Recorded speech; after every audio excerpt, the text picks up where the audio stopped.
आप दलितों को वोट बैंक की निगाह से देखते हैं, इसलिए कुछ बोलते नहीं। इसीलिए मैं कह रहा हूं ना, देखो बांग्लादेश में एक दलित नौजवान को कैसे जला दिया गया। आप लोग गाजा पट्टी में होने वाले किसी भी उस पर आंसू बहाते हैं, लेकिन आपकी जबान से एक शब्द नहीं निकल रहा है, क्योंकि एक दलित नौजवान मारा गया बांग्लादेश में, और उस नौजवान के मरने पर आपकी जबानें सिल चुकी हैं, क्योंकि आप उसको केवल वोट बैंक के रूप में इस्तेमाल करते हैं। ये राजनीति नहीं है पांडे जी, ये राजनीति नहीं है, ये वो सच्चाई है जो आपकी तुष्टीकरण की नीति है, जिसके कारण बांग्लादेश बना है। अगर बांग्लादेश पाकिस्तान नहीं बना होता, इस तरीके से हिंदू नहीं जलाया होता, और जलाता तो फिर उसकी क्या दुर्गति होती या वह भी जानता। ये सुरक्षा की गारंटी, वहां मारे जा रहे हैं हिंदू, आप लोग नहीं बोलेंगे। एक कैंडल मार्च निकाल के चलते हैं गांजा के मुद्दे को लेकर के,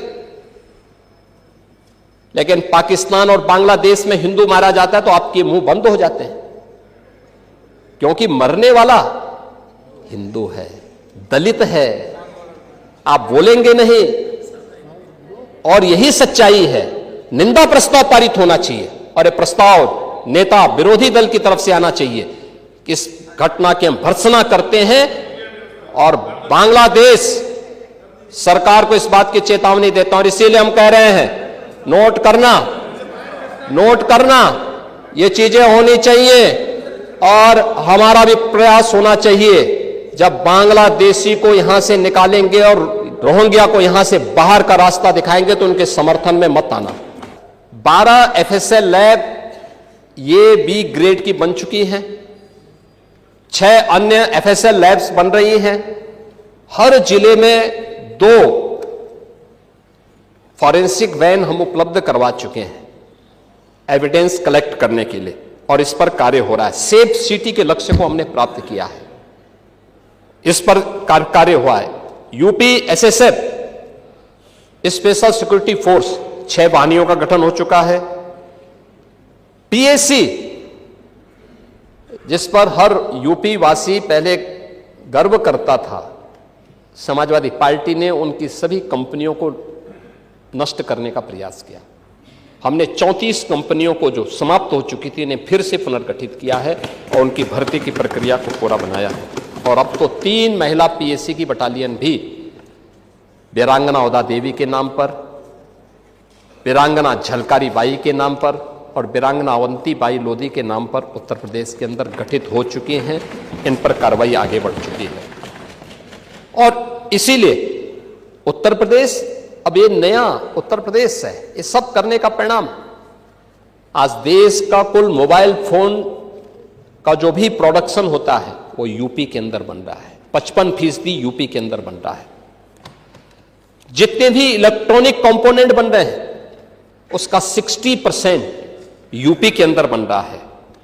और आज यूपी के अंदर ईज ऑफ डूइंग बिजनेस में देश के अंदर यूपी टॉप अचीवर स्टेट के रूप में अब यूपी जाना जाता है।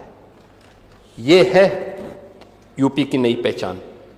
आज राष्ट्रीय शिक्षा नीति, skill India, startup India, stand up India, ये युवाओं की स्किलिंग के लिए और युवाओं को बेहतर भविष्य देने के लिए प्रभावी ढंग से सरकार के द्वारा इसे आगे बढ़ाया गया है।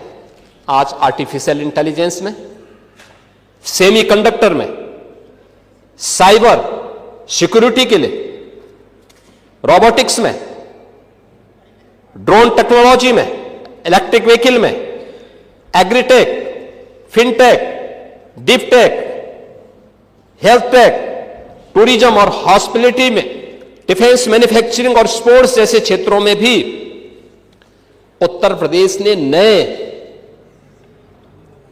गंतव्य प्राप्त किए हैं और तेजी के साथ उत्तर प्रदेश अब आगे बढ़ चुका है।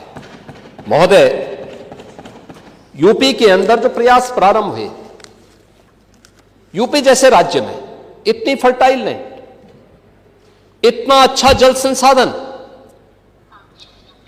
लेकिन टेक्नोलॉजी नहीं देते थे, अच्छा सीड नहीं देते थे। कल किसान दिवस था, किसानों के मसीहा चौधरी चरण सिंह जी के 123वीं जयंती के अवसर पर एक कार्यक्रम विधान भवन के सामने भी हुआ था, और मैं समझता था कि नेता प्रतिपक्ष और हमारे विरोधी दल के भी सदस्य उसमें भाग लेंगे, क्योंकि चौधरी साहब तो प्रदेश के नेता थे, देश के नेता थे। आप उस कार्यक्रम में नहीं थे, आएंगे भी नहीं आप लोग, क्योंकि आप लोग तो हर एक कार्य को आप वोट बैंक के नजरिए से देखते हैं। आपकी नियत है, आप किसान को वोट बैंक की नजर से देखते हैं इसलिए कुछ किए नहीं, आप दलितों को वोट बैंक की निगाह से देखते हैं इसलिए कुछ बोलते नहीं। इसलिए मैं कह रहा हूं ना, देखो बांग्लादेश में एक दलित नौजवान को कैसे जला दिया गया।